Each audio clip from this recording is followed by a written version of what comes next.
Hello everyone, and welcome to the next edition of the Holland Office Museum's Artifact video series. My name is Ryan Duffy, I'm the director of the museum, and this week we're going to talk about another interesting piece of fashion that we have here at the museum. Our curator Tyler is going to go through the importance and history of our 1940s parachute wedding dress that we have here, which was a very common style that came about due to the shortages of World War II.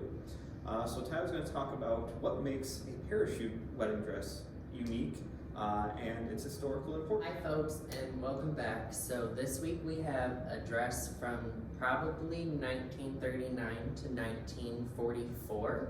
So what makes this dress part of that time period is very much the square neckline, the scallop edges, and the material. So during the time of World War II, materials and money were very much not very abundant for many people. So this dress is made out of nylon, which was used for many military equipment, especially parachutes. So it's indicative of a parachute dress. As you can see from the big shape, it looks like there's bunches of air underneath it, but there's actually many layers of tulle and petticoats. So what makes this so interesting is that it is made from a nylon material because that is what was less expensive and it was more convenient for brides to purchase at that time.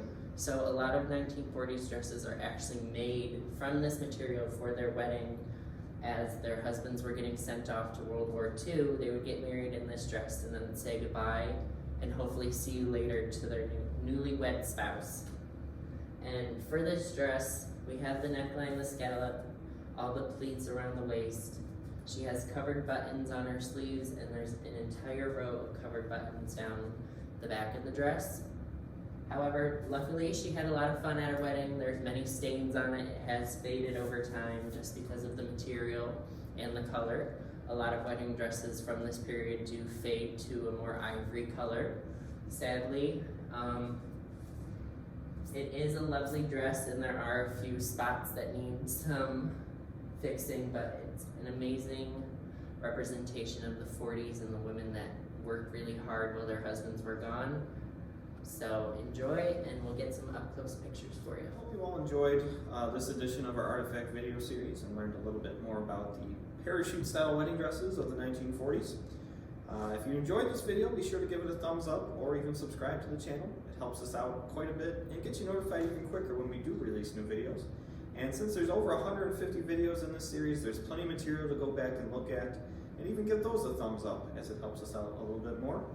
But as always, the best way to learn more about the artifacts and stories that we have here at the museum are to stop by and see them for yourselves. We can show you a lot of these things up close and personal and tell you some more information about all the wonderful artifacts of local history that we have in Genesee County. And if you really are interested in what we do here and want to support us, the best way to do that is to become a member of the museum, which can be as little as $25 for the year, and it's the best way to support us in all the endeavors we do, including making these videos.